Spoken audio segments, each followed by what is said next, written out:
이번 시간에는 그 집단에 대한 발언이 아니라 지금 우리 사회의 험난함, 시대와 분단과 여러 가지의 그 부패와 고통 속에서 우리가 왜 이렇게 살 수밖에 없는가에 대한 작가로서의 약간의 반성적 차원에서 작품을 제작한 것이 오늘 볼 이런 내용입니다. 그 역사 속에서 걸어 나온 사람들이라는 주제를 가지고 살펴보겠는데요. 우리 시대에 진정으로 존경할 만한 스승은 누구이고 어떤 분인가? 제 머릿속에서는 도덕적인 부분에서 우위에 서 있는 분들은 생각이 나지만 그런 생각이 별로 나지 않았습니다. 쉽게 말하면 지금은 내가 목숨을 걸고 지켜드릴 만한 선생은 없다. 그러면 조선시대의 성리학을 중심으로 생각해 보면 관념원칙을 세우는데 도덕군자가 제일 우선이었다. 근데 옳으냐 그르냐의 문제가 아니라 도덕적인 군자를 우선했을 때 사회는 한계가 있다. 그렇다면 사회를 바른 방향으로 이끌어가기 위하여 어떤 사람이 필요할 것인가? 그러면 그게 의로운 사람이다라고 저는 생각이 정리가 되었고, 개인의 사표가 아니라 도덕적인 사표가 아니라 시대의 스승은 과연 누구인가? 그것을 그려보자 이렇게 생각을 했습니다. 그래서 이런 점에서 우리는 스승을 말할 때 거인이라고 말합니다. 거인의 어깨 위에 올라가서 세상을 보자. 시대를 건너갈 때 경랑의 시대가 있고 어두운 시대가 있었는데 이 경랑의 시대와 어두운 시대에 횃불이 되고 뗏목이 되었던 과연 그분들의 정신은 무엇일까? 이게 우리 사회에 필요한 것이 아닐까? 이런 생각을 해봤고요. 저는 이것을 매우 중요하다고 생각했습니다. 80년대 후반부에. 그 중에 하나의 예를 들어보면 제 그 당시 경우에는 전태일 같은 사람이 그 중에 하나일 것이다 생각했습니다. 19살뿐이 안 먹었는데 70년대에 수출 주도의 성장, 인간과 노동력이 굉장히 어렵게 착취당하고 닭장 같은 조건 속에서 미싱을 돌려야 되고 그들은 너무나 힘들고 어려웠던 삶을 살았던 거죠. 그런 사회 속에서 분신을 했고 그 분신의 결과 나타난 지인들이 김근태, 재정구 이런 분들이 함께 했었죠. 제가 이 그림을 그리게 된 여러 가지 이유 중에 하나는 시대를 바꾼 사람 그리고 독재와 분단에 항거했던 사람의 의인을 저는 목표점을 두고 선정했습니다. 그러다 보니 자연스럽게 윤봉길이라는 사람이 생각이 났습니다. 윤봉길 정말 삶이 단순하죠. 그리고 어찌 보면 정말 아름다웠습니다. 날품을 팔아가지고 상해 임시정부를 찾아가서 딱 일본의 군사 앞잡이를 죽이고 바로 자기도 죽어버립니다. 사형당합니다. 지금은 일본인 하나라도 죽여서 그 일이 조선 독립을 앞당길 수 있는 일이라고 생각하고 자기가 신념을 정해놓은 그 신념을 바로 실천해버린 사람 쉽지 않습니다. 지금은 자기의 영달을 추구하고 자기 이해관계 속에 살고 있는 이 상황 속에서 이렇게 개인을 버린다는 것은 쉽지 않습니다. 그리고 묵묵히 신념을 정해놓고 실천하고 그걸 위하여 걸어가고 그 일을 끝내놓고는 그냥 깨끗이 사라져버린 사람. 저는 그분을 거인이라고 생각하고 그리고 싶었습니다.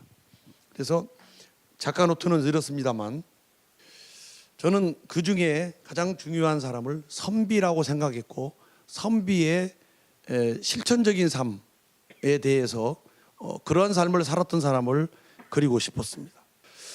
인간은 누구나 몰락과 실패를 원하지 않습니다. 하지만 어느 순간에는 몰락과 실패를 받아들여야 될 때가 있습니다. 그런 사람은 진정으로 성공의 길을 알고 있는 사람입니다. 누가 실패를 원하겠습니까? 그런데 실패를 받아들여야 할 때는 스스로 나락으로 떨어뜨려 버릴 수 있는 용기, 그런 힘을 가진 사람이 과연 누굴까? 그런 생각을 해봤습니다. 그래서 제 주변을 쭉 보면 무조건 잘나고 싶고 성공하고 싶고 나이 든 사람도 아름다운 얼굴이 얼마나 집착하는지 예쁜지 80, 90 먹은 우리 어머니께서도 화장을 하면서 이뻐 보이고 싶어 합니다. 자발적으로 취하고 싶은 사람 없죠. 하지만 그것은 그렇게 중요하지 않다고 여기는 사람도 또 있습니다. 우리 사회 안에 문제가 분명히 있습니다. 그런데 모순되는 것, 이런 것을 드러내면 사회가 혼란스러워 큰일 난다고 말합니다. 드러내면은 망한다. 천만의 말씀입니다. 드러내서 뒤집어질 수 있는 문제가 일어날 수 있겠죠. 그런데 그것 하지 않으면 계속 썩어 들어가고 언젠가는 공중 분해돼 버릴 수도 있습니다. 지금 그 문제를 지적하는 것을 고맙게 생각해야 되는데 고맙게 생각하지 않습니다. 여기에 한국 사회에 한계가 또 있습니다. 그림을 보면서 그걸 한번 보겠습니다. 역사 속에서 걸어나온 사람들이라는 전시를 하면서 제일 먼저 타이틀 그림입니다. 제목은 찬란한 슬픔의 봄입니다. 왜 유독 대한민국은 4월과 5월이 되면 그렇게 처절한 봄이 계속되는지 모르겠습니다. 그래도 계속 희망을 노래하고 싶습니다. 그런 의미에서 제가 타이틀로 삼았던 그림이고요. 누구든지 원칙과 상식을 이야기하지만 진정으로 실천하고 있는 사람은 그렇게 많지 않습니다. 황희정성을 통하여 얼마만큼 청빈하고 자기의 마음을 버리고 공심을 가졌을 때 어떻게 공직자가 복무해야 되는지를 황희정성을 통하여 이야기하고 싶었습니다. 이 작품을 보고 몇 가지 평가 중에 파격이라고 이야기합니다. 눈이 2개인 사람에게 눈을 4개를 그려놓으면 새로운 시각으로 눈이 뱅글뱅글 돌아갑니다. 이 외국의 춤 중에 터키의 춤 중에 반대로 돌아가는 그 우주와 접신한다고 하는 춤이 있는데 그 춤을 생각하면서 눈 4개를 이쪽 저쪽을 머릿속에서 돌리면서 황희정성의 생각을 자아내게 만들고 싶은 생각으로 그렸던 그림입니다. 전봉준, 제일 처음에 그렸던 몇 가지 그림 중에 하나가 전봉준으로부터 시작합니다. 왜냐하면 이 땅이 이렇게 원칙과 상식이 통하지 아니하고 정치적 술수만이 횡행하고 있는 80년대에 과연 우리가 어떤 것으로부터 출발점을 삼아야 될 것인가를 생각할 때 저는 갑오 농민 전쟁으로부터 출발해야 된다고 생각했기 때문에 그렇습니다. 그런데 제가 살고 있는 동네와 옆 동네입니다. 초등학교, 중학교 다니면서 교과서에 전봉준 장군, 녹두 장군이라는 이름을 붙였습니다. 서당 훈장이 장군이라는 말에 동의하기가 힘들었어요. 학생들을 가르치는 위대한 스승들이 장군이라는 말인가? 그 스승들이 때에 따라서는 독재와 한가할 때는 길거리에서 나돌길도 하고 어떨 때에는 돌을 던질 수도 있고 어떨 때는 감옥에 잡혀가면서도 끄지없이 독재와 싸우는 분들이 스승인데 그분들을 어떻게 장군이라고 말할 수 있냐 이거죠. 우리는 어느 날 갑자기 스승, 서당 훈장이라고 하는 위대한 사람에게 장군이라고 하는 권력의 힘을 더 씌워놔서 그렇게 만들려고 노력한 것이 아니었는가 이런 생각이 듭니다. 그런데 전봉준 선생이 성공할 수 있었던 바탕에는 수없이 많은 농민군이 있었다는 사실이죠. 그분들은 어느 날 갑자기 중요한 승자의 편에서 역사가 써지니까 전봉준만 드러나지 그 많은 이 농민군들의 이름들은 없습니다. 그런데 죽으면서 죽창을 거꾸로 꽂아놓았을 것이고 100년이 지난 뒤에 대나무 꽃이 피고 있다고 저는 생각을 했습니다. 예술적 상상력으로.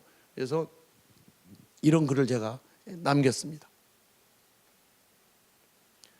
매천 황현.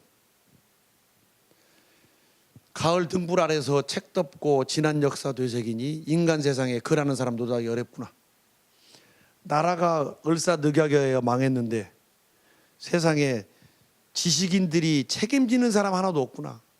도리어 일본어 앞잡이가 되어가는 것을 한탄하면서 조선의 선비 황현 죽는다 하면서 독약을 먹습니다. 그런데 선비가 일반적으로 알고 있는 것처럼 굉장히 여리고 부드럽고 인자하고 그렇거든요.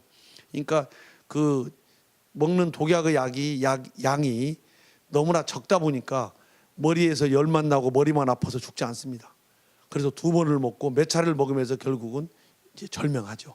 절명하면서 써놓은 절명시가 대단합니다. 이분은 조선의 여러 땅들을 돌아다니면서 의로운 의병장이나 의로운 일을 했던 사람들을 만나서 그 제야 사학자로서 사람들의 기록을 이제 매천야록이라는 책에 섬세하게 꼼꼼하게 새겨놓습니다. 물론 저희 집안과도 인연이 있어서 저희 할아버지에 대한 이야기도 꼼꼼히 소개되어 있습니다. 그분은 눈이 이렇게 사십니다. 실제 사진을 보고 그린 그림입니다. 그리고 이분이 못다한 여러 가지의 이 절박하고 비루한 일상의 세계를 비록 주변에는 꽉 막혀 있지만 그 앞에 안위는 뒷부분에서 영원히 자기의 뜻이 잘못되지 않았음을 저는 상징적으로 그리고 싶었습니다. 을사늑약에 항거하여 일본 헌병에 잡혀가서 천황을 못 오겠다는 죄로 군상 감형에서 단식 끝에 저희 고조부께서는 돌아가십니다. 그런데 돌아가신 그분의 제자들이 똑같이 거의 다 잡혀서 다 또 절명해 버립니다. 그런데 이 가르쳤던 이 제자들이 수없이 많은 또 자손들을 생산하고 그 자손들을 교육을 시켜서 이 사회의 주역 그리고 조선 독립을 쟁취하는 데 전라북도에서 많은 공을 세운다고 하는 그러한 이야기를 저는 하나의 맥으로 그리고 싶었습니다.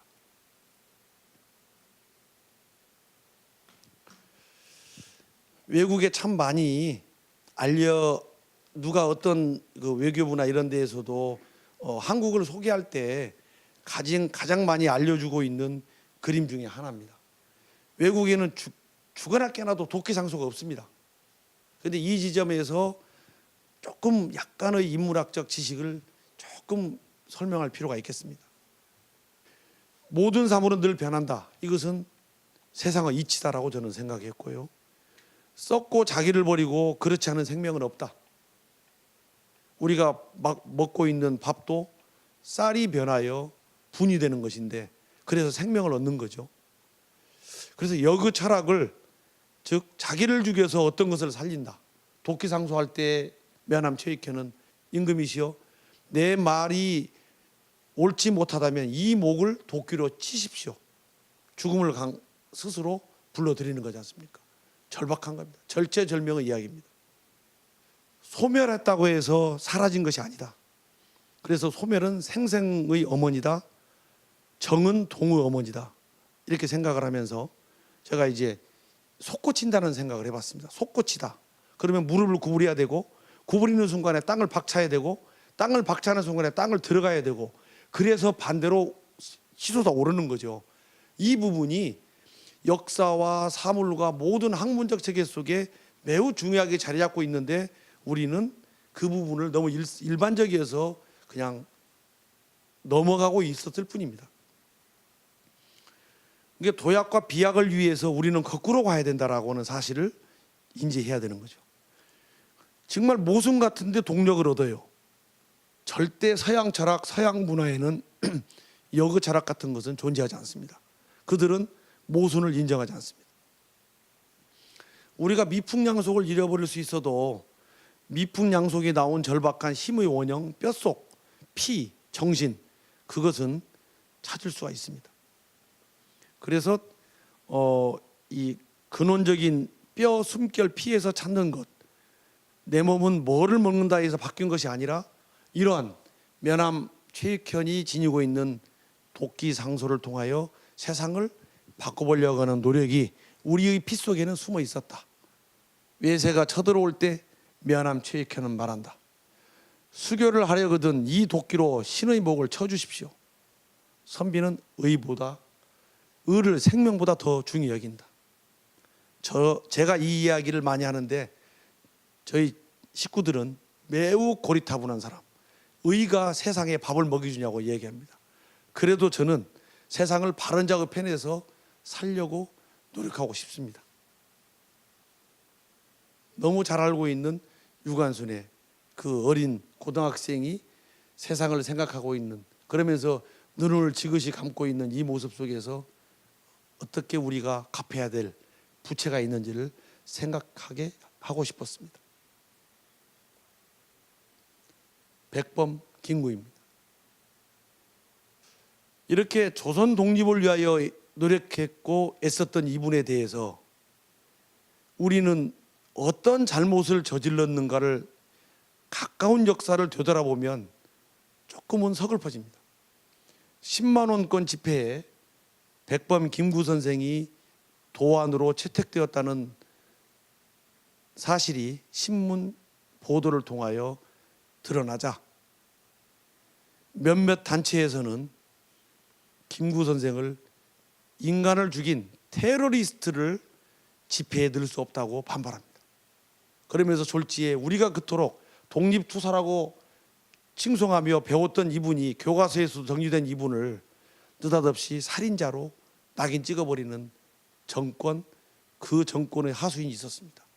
그리고 학자라는 이름으로 그분들이 몇 년 동안 세상을 갖고 논 적이 있었습니다. 과연 그럴까요? 김구 선생의 모습입니다. 제가 이전에 그렸던 이 부분을 한번 설명할 때 기억해 보십시오. 이 부분, 이 갈라져 있는 부분. 가슴이 망치지 않는 것처럼 울려오는 김구 선생의 말씀입니다. 지금에 있어서 나의 단일한 염원은 3천만 동포의 손을 잡고 통일조국의 달성을 위하여 공동 분투하는 것뿐이다. 굳은 날을 당할 때마다 38도선을 싸고 도는 원기의 곡성이 내 귀를 들리는 것도 같다. 그러면서 통일의 문제야말로 우리한테 주어져 있는 최고의 지상 과제다라고 말합니다. 지금 대한민국은 통일의 문제 하나만 해결하면 양심수부터 시작하여 대부분의 이념 논쟁은 싹 끝나버립니다. 통일 문제 하나 때문에 좌파가 되고 무슨 바가 만들어지고 고문하고 했던 일들이 대부분 이 통일의 문제와 이념의 문제에 집중되어 있습니다. 김구 선생은 벌써 오래전에 해방이 되고 나서 이런 이야기를 역설합니다. 우리는 지금까지도 이 빚을 갚지 못하고 있는 거죠. 그래서 김구 선생이 남겨놓은 마지막 작품, 본인이 총을 맞았을 때 순간적으로 석고를 부어가지고 만들어 놓은 데드마스크 하나 있습니다. 그분의 여기에는 작은 솜털조차도 붙어 있습니다. 그리고 신발 하나, 지팡이는 생략했습니다. 마치 네모진 이 종이를 붙인 자국이 관 속에 누워져 있는, 그리고 아직도 눈을 감지 못하고 슬퍼하고 있는 이 김구 선생의 모습 같아서 저는 데드마스크를 주제로 하여 이 작품을 완성했습니다. 도산 안창호 선생이 돌아가시기 얼마 전에 찍은 사진을 바탕으로 그림을 그렸는데, 화가는 이 도산의 이제 아주 굉장히 그 순한 모습의 교육에 집중했던 사람, 독립운동가 이렇게 생각을 하겠지만, 이분이 겉으로 볼 때는 순하고 유순한 사람들은 사실은 속이 불같은 물 같은 이런 것들이 부들 끓고 있는 분들이 많이 있거든요. 그래서 저는 눈빛을 봤을 때 형형한 바늘 같은 힘이 나온다고 생각을 했습니다. 그래서 이 그림을 그릴 때 붓을 가지고 그림을 그린 것이 아니고 그냥 걸레에다가 먹을 묻혀서 방바닥을 쓰는 것처럼 엎어져서 온 힘을 다하여 그렸던 그림입니다. 1987년이었다고 기억한다. 현대 수목화전에 갔다가 돌아오는 길에 사람을 그리는 것, 그것도 우리 결의의 얼굴을 그리는 것이야말로 화가의 사명 가운데 하나가 아닐까 생각하게 되었다. 이것은 역사 인물화로서 나의 두 번째 그림입니다. 첫 번째는 김구였습니다. 두 번째는 도산을 그립니다. 이때부터 역사 인물을 본격적으로 그려서 사람들에게 정신의 힘이 무엇인가, 왜 대한민국이 존재해야 되는 가치가 있는지, 그리고 지금 우리가 나아가고 있는 이것이 옳은지 의로운지를 한번 같이 물어보자 하는 의미에서 답보다도 질문 형식으로 그렸던 그림입니다. 단재 신채호 선생의 모습입니다. 단재 선생은 세수를 하면서도 고개를 숙이지 않았다고 해요. 북쪽에서 일본 사람이 있는데 고개 숙이면서 자기가 살고 싶지 않다고. 그런데 가라, 나는 너를 위해 있노라 라고 역설했던 희귀한 언행을 보이죠. 매운 향기. 우리가 매화나무를 좋아하는 것은 추운 겨울을 뚫고 난 그 역경의 힘, 향기, 맵고 짭짤하고 뭔가 고매한 향기 때문에 향기가 향기인 거죠. 단맛만 있으면 모든 것을 잃어버린 것처럼 단맛에는 반드시 소금기가 있어야 되지 않습니까? 상승시켜주죠. 그래서 사람에게도 고매한 향기를 이야기할 때 단순하게 분냄새를 말하지 않는다. 단순하게 향수에서 나오고 있는 그런 냄새를 말하지 않는다. 그 사람의 전체 몸에서 풍기는 매웠고 짭짤하지만 그래도 그 속에서 뭔가 인간을 숙연하게 만드는 향기가 있다. 그 향기를 단재 선생한테서 저는 발견했다고 생각합니다. 이 혁혁한 힘을 가지고 있었던, 호랑이도 맨손으로 잡았을 정도로 기계가 하늘을 찌를 것 같은 이분이 어느 날 갑자기 카자흐스탄에서 정말로 초라하게 생을 마감하게 됩니다. 홍범도입니다. 아주 어린 시절에 서당에서 들었습니다. 우리는 청산리 대첩에서 승리를 거둔 홍범도 삼포수 부대장의 투쟁사를 어릴 때 정말 밤이 깊은지도 모르고 들었습니다. 오늘같이 동짓날, 정말로 성스러운 날 아니겠습니까? 이것이 언제부터 이렇게 음력 정월 1월 1일이 설날이 되었는지는 모르겠습니다만, 과거 시대의 은주 이때에는 동짓날이 설날입니다. 1년의 시작은 해가 길어지기 시작하는 이날부터 땅속에 있는 생명이 서서히 움트고 물이 녹기 때문에 그렇습니다. 그런데 이게 어느 날 갑자기 이제 바뀌는 거죠. 사실은 오늘이 1년의 시작입니다.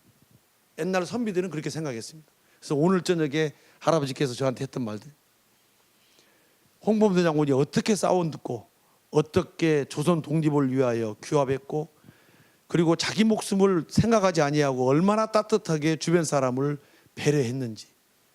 그런데 어른이 되면 왜 그것을 잊어버리는 것일까? 촌부의 몸으로 조국과 민족을 위해 평생을 바칠 수 있다는 것을, 그래서 저도 정의와 정사를 구분할 수 있도록 그런 화가가 되겠다고 그 당시는 생각했습니다. 만해 한용운의 그림을 그리면서 어떤 모습으로 그릴까? 그 당시 서대문 영모소의 이 수감자들의 사진을 보면 만해 선생만큼 독특한 사진을 가지고 있는 사람은 많지 않습니다. 저는 유일하다고 생각해요. 사진을 찍는데 일본 사람이 카메라 들이대면서 최소번호 몇 번을 들고 있으라고 하니까 만해 선생은, 보통 사람은 이렇게 찍습니다. 근데 만해는 완전히 몸을 틀어서 째려봅니다. 그 두 점의 사진이 있는데 두 점 다 정말로 이상한 모습입니다. 굉장히 무섭고 노려보고 째려봅니다.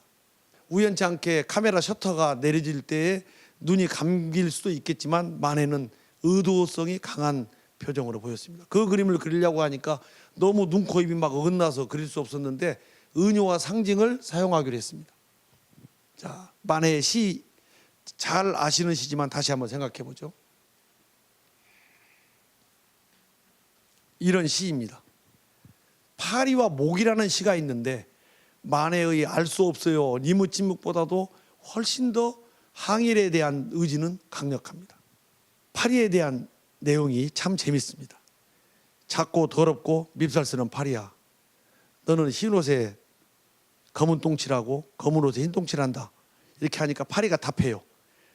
나는 작고 더럽고 밉살스러운 파리요, 너는 고귀한 사람이다. 그러나 나는 황금을 짓밟고 탁주에 발을 씻는다. 세상에 복음이 산같이 있어도 나의 털끝을 건드리지 못한다 하고 파리가 또 답을 합니다. 너희는 나를 더럽다고 하지만 너희들의 마음이야말로 나보다 더욱 더러운 것이다. 그리하여 나는 마음이 없는 죽은 사람을 좋아한다. 변절자, 나라를 팔아먹은 앞제비, 이런 사람들에 대한 통렬한 내용을 이렇게 이 사람은 평가했습니다. 두툼한 쌀과 보리가 섞여져 있는 고봉밥에 파리 두 마리가 앉아서 미리 성찬을 즐기고 있는 모습이 아마 그런 게 아닐까. 참 저는 바보 김수환 추기경을 존경합니다. 우리가 보통 말할 때 코가 하늘을 들고 있으면 천하다라고 얘기하지만 천한 사람이 얼마나 고귀할 수 있는 것인가를 인상이 아닌 것을 보이는 거죠.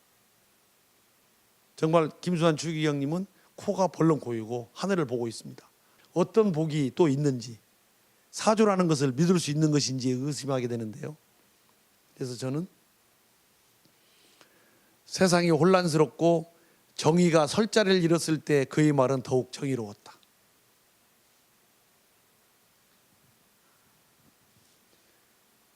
저는 이 모습을 보면서요, 공간이 꽉 찼다. 스스로가 십자가에 못이 박혀버렸다. 이런 생각을 합니다. 기독교라는 것의 정점이 무엇인가를 생각해 봤습니다. 어느 정도 공부를 할 때에는 기독교는 이것이야 그러면서 많은 나름대로의 만들어 놓은 스스로 잣대에 의해서 기독교가 정의되고 있었는데 어느 날 갑자기부터 기독교도 불교도 유교도 저는 정의할 수가 없이 알 수 없다. 이게 이제 제 생각이었거든요. 그러나 공통적으로 비슷하다.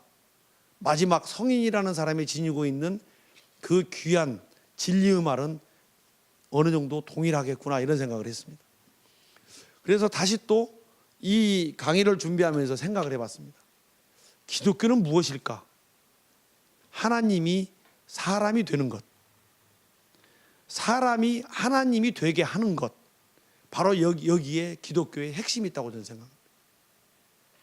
이분은 성경의 해석이나 이런 것보다도 몸으로 실천하면서 교회에 대한 집도 그렇게 것을 중요하게 여기지 않으면서 조선이라고 하는 땅 속에 씨앗의 말씀 그러면서 굉장히 좋은 역사서, 좋은 강연을 끝까지 하고 있었죠.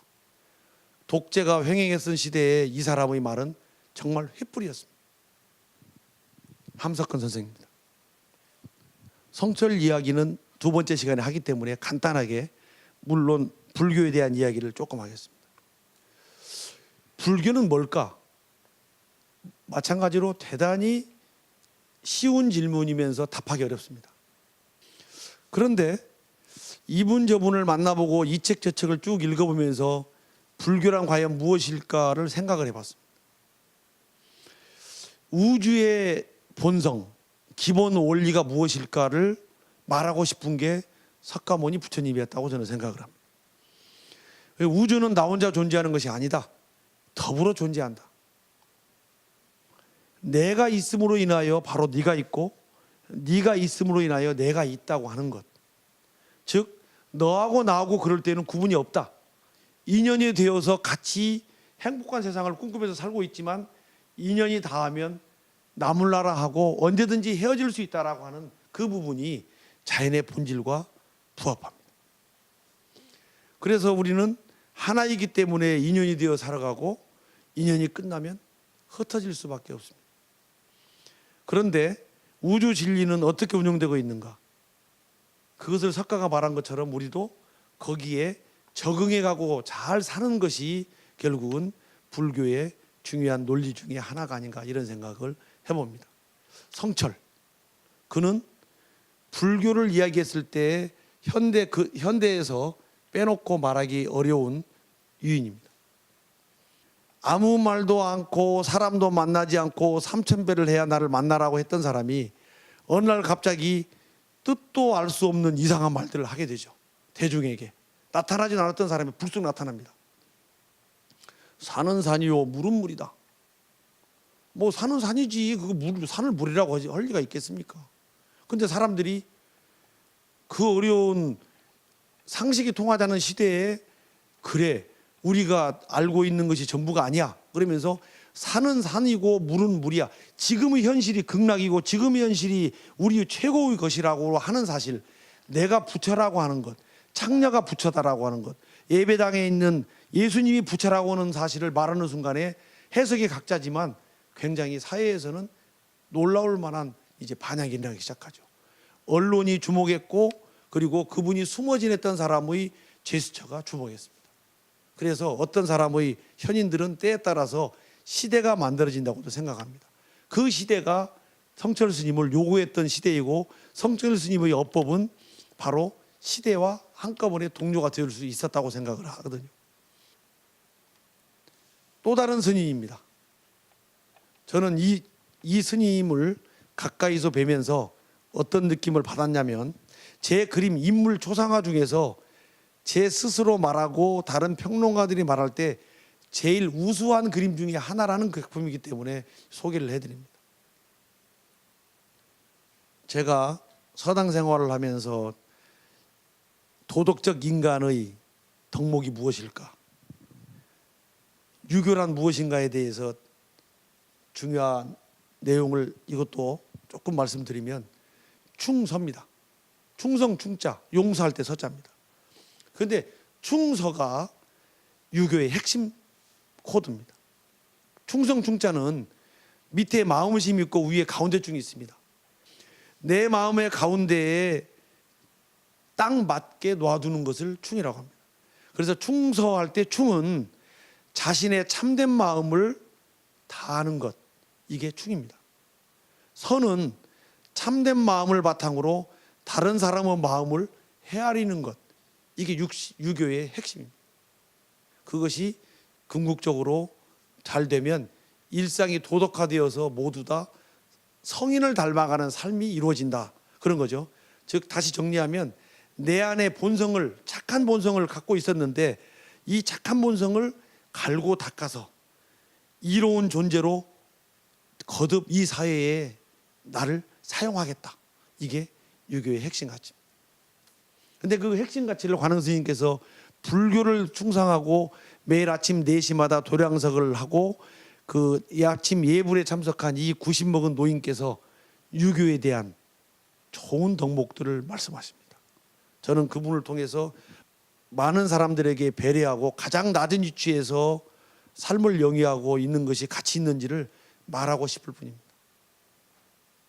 그분이 아침마다 보면 한 뭐 같이 2주 같이 지내다가 등 좀 긁어달라고 하면 등을 긁어주고, 제가 갈 때 되면은 이제 촌지라고 볼펜으로 글씨를 써서 기름값을 주시고, 그리고 차를 마시면서 저와 나누었던 수없이 많은 일화들이 있는데, 이렇게 거울을 보고 본인이 얼굴을 자꾸 보면서 이리 보고 저리 보고, 이리 보아도 이쁘고 저리 보아도 이쁘다고 그래요.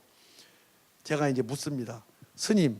스님은 평생 동안 본인 모습 볼 수 없어요. 그랬더니 거울을 보면 내가 보여요. 맑은 모습이 거울에 먼지가 끼면 안 보이는 것이거든요. 그래도 아무리 닦아도 스님은 보이지 않아요. 제가 사진을 찍어서 보여드리는 것이 스님의 모습이에요. 그렇죠.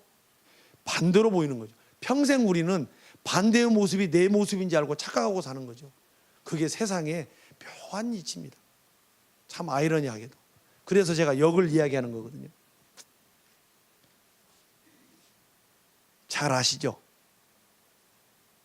혹시 기억 안 나면 이 그림의 핵심은 제가 말하려고 하는 부분이 있습니다.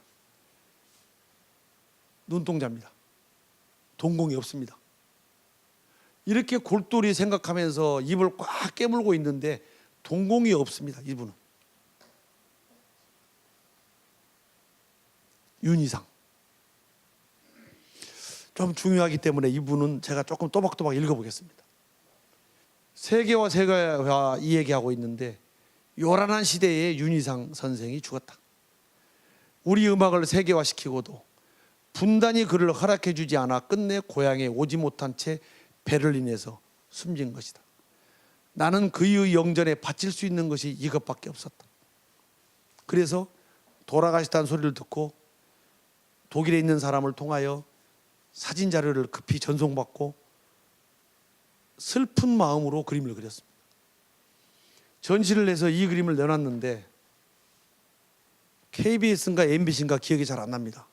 그 당시에 올해의 작품, 올해의 작가라는 상금을 많이 주면서 심사에 제가 본선에 올랐는데 마지막에 채택되었다고 피디로부터 연락을 받았습니다. 김화백이 올해의 작가로 선정이 되어서 방송국에서 김화백을 앞으로 다큐멘터리를 제작할 것이다 라고 연락이 왔습니다. 그런데 조금 있다가 다시 뒤집혔습니다. 뒤바뀌었다고. 왜? 방송에 너무 잘 나오고 있는 국문과의 모 교수께서 강하게 이의를 제기하여 다시 토론에 붙인 결과 이 작가에게 상을 줄 수 없다. 결론이 그렇습니다. 이유는 빨갱이인데 이 빨갱이를 그려서 아까 보았던 세계와 세계화라는 그런 전시회에 제가 작게 써붙였던 내용입니다. 이 사람의 의견을 들어봐라. 이게 과연 정상적인 인간을 그리냐? 그런데 지금은 윤희상 선생은 통영에 있습니다. 기념관도 있고, 그리고 교과서에도 실릴 정도로 뛰어난 음악성을 세계가 이제 인정하죠. 그런데 그 당시에 저에게 이런 빨갱이 좌파를 그려놓고 이런 작가에게 상을 준다면 대한민국은 위기에 올 것이다. 그런 시대를 우리는 10년 전에, 20년 전에 살았습니다. 이 그림도 마찬가지입니다. 마지막 돌아가실 때 저에게 만나자고 하여 신촌에서 생선탕을 먹으면서 어떻게 사는 삶이 그래도 짭짤하고 아름다움노라고 이 얘기를 하면서 해남으로 내려갔는데 결국은 병화와 이기지 못하고 돌아가셨어요. 참 마지막을 같이 보냈던 것이 저한테 의미가 있기도 하지만 굉장히 또 그것이 짐이 되기도 합니다. 시인 김남주입니다. 이것도 조금 곱씹어 보겠습니다. 보시다시피 나는 난쟁이 똥자루만한 키에 거무튀튀한 얼굴 볼품없는 인간입니다. 사람들은 숫자에 내 시를 시라고 쳐주지도 않으니까요. 그러나 나는 나보다 못한 사람들의 피땀을 빨아 나보다 잘난 사람들의 배를 채워주는 빨대 노릇은 한 적이 없습니다. 누구를 섬기고 배부른 돼지로 살기보다는 차라리 나는 내일 죽더라도 배고픈 인간으로 남아있겠습니다. 김남주의 보시다시피 나는 중에서 빨대, 얼마나 빨대가 많습니까 우리 사회에. 정말 지가 원해서 먹고 싶은 것만 쏙 빼가지고 머리에 탁 박아서 그냥 빨아먹어버린 사람들 얼마나 많습니까. 지식과 지혜는요 다릅니다. 그 수많은 선인들이, 선생님들이 그 사람들에게 뭘 가르치기 위하여, 지식과 지혜를 가르치기 위하여 얼마나 노력합니까. 수학을 왜 배울까라고 자꾸 제가 고등학교, 중학교, 고등학교 다니면서 묻습니다. 선생님한테. 선생님 수학 왜 배워야 돼요? 그 좁은 소견입니다. 내 머릿속에서 수학적 사고를 지금부터 길러야 되겠다 라고 생각하면서 선생님한테 질문했는데 그 선생님은, 수학 선생님은 답을 못 해줬기 때문에 제가 답을 해버렸습니다. 선생님, 저는 이렇게 수학을 생각하는데 배우고 싶은데요 그랬어요. 그랬더니 말해보라고 그러더라고요. 제가 수학은 학문의 본질을 이야기하는 거 아니겠습니까? 그래서 과학적인 사고를 하고 수학적 사고를 하고 모든 것을 의심하는 것부터 시작하고 그 의심을 들고 진짜 그런가를 다시 또 규명해보고, 그래서 정당하고 합리적인 방식으로 그 수의 세계를 이해하면서 문제가 있으면 이의를 제기하고, 그리고 정당하고 합리적인 방식으로 답을 찾아가고 증명하고 하는 과정 속에서 매우 구체적이지만 합리적인 사고방식을 키울 수 있다. 이 합리적인 사고방식이 우리 사회에 원칙과 상식이 통하는 사회라는 측면과 딱 대입시키면, 그리고 정의로운 사회를 위해서 수학이 매우 중요하다고 생각한다. 그래서 배우겠다. 그랬더니 선생님께서 머리를 써주면서 그럴 수도 있지. 근데 저는 지금도 이 생각은 조금 그렇게 크게 빗나가지 않았어요. 예, 동일해요. 수학을 못하지만 과학도 마찬가지로 물도 그렇게 생각하는데, 하여튼 빨대 노릇을 한다는 것, 제대로 본질을 안다는 것을 김남주를 통해서 많은 이야기를 들었습니다.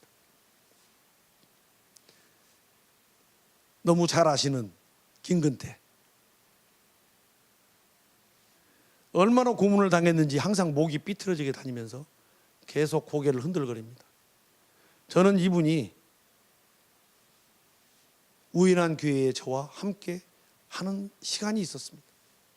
이것도 조금 따복따복 읽어보겠습니다. 할아버지가 남겨준 선비정신도 아버지가 지어준 조선 땅의 육신도 지키기 힘든 날이 너무 많았다. 삶이 고문이라고 피곤해할 때 고문을 무너뜨리고 돌아온 이름을 알게 되었다. 어떠한 완력도 무너뜨릴 수 없는 삶을 나는 숭상한다. 저는 솔직히 이렇게 살고 싶어요. 누가 뭐라고 하더라도 내가 옳다고 느끼는 것에 대해서만큼은 뚫고 나가고, 그러나 내 스스로가 다른 사람의 의견을 주었을 때 내가 부족한 것을 빨리 인지하여 빨리 방향을 선회해버리면서 그분의 뜻을 받아들일 수 있는 유연성을 갖출 수 있는 화가가 언제일까? 그게 가능할까? 그 꿈을 지금도 가지고 있습니다. 논에 벼를 심기 위해서는 논을 반듯하게 물을 댔을 때 물이 골고루 이렇게 그 일정한 5cm가 쫙 잠길 수 있도록 높은 데의 땅은 가만히에 흙을 담아서 이리저리 옮기면서 이제 썰어질하고 난 뒤에 평탄 작업을 해야 되거든요. 이때가 가장 농민들에게는 숭고하게 생각하는 그 시간입니다. 우리 사회를 바꾸기 위하여 노력했던 수없이 많은 사람도 있고, 아까 제가 말했던 거인이라고 말하는 시대의 횃불과 시대의 뗏목이 되었던 그런 사람들이 그림을 통해서 정신을 나타낸다는 것은 화가로서 의미 있는 일이라고 생각했습니다. 그리고 그 도전은 한 사람의 인물을 연구하게 되고 그 사람을 족적을 쫓아다니면서 그분과 함께 내가 하나가 되어야만 가능했다는 것도 알게 되었고, 그리고 근현대사에 살면서 분단과 외세라는 측면, 시대의 암울이라는 측면, 독재라는 측면에 어떻게 이분들이 의연하게 일어난 사람들인가를 제가 공부하는 것은 참으로 지난했지만 행복한 시간이었습니다. 그리고 그것이 일정 부분 보상을 받고 많은 사람으로부터 칭송을 받는 순간 부끄럽기도 했지만 참 보람 있는 일을 했구나라고 생각했습니다. 그것이 시의성과 그리고 우리 시대가 요구하고 있는 또 다른 예술가에게 요구하는 소명이라는 생각까지 들었습니다. 그런데 그보다 더 중요한 것은 저는 이것이라고 생각했습니다. 이름 있는 사람도 중요합니다. 그러나 이름을 갖지 못한 익명의 사람도 매우 중요합니다. 읽어보겠습니다. 나는 숱한 익명의 사람들을 보았다. 그 중에는 나의 아버지도 있다. 그들은 묵묵히 세상을 만들어 왔다. 그 모습을 그린다는 것, 나는 이를 화가의 일로 여긴다. 농사를 지으면서 많은 사람들의 줄임배를 해결해주고 참고 인내하면서 세상이 점점 좋아질 것이라고 말했던, 어찌 보면 글쎄유 그래유라고 했던 그 사람들조차도 우리 사회는 소중한 자산이고 함께 가야 할 사람이라는 생각에는 변함이 없습니다. 그래서 저는 이런 역사 속에 걸어 나온 사람들이라는 그림을 준비하면서 그때 드는 내용은 인간, 인권, 그리고 생명에 대한 존중을 생각하지 않는다면, 그리고 내 목숨이 귀하고 나의 자식이 귀한 것처럼 내 주변 사람들에 대한 애정과 배려를 훨씬 더 나타내지 않는다면 이 사회는 희망이 조금 부족하다. 그 희망을 노래하고 싶었다. 이런 생각으로 했던 전시입니다. 이만 마치고 다음 시간에 또 말씀드리겠습니다.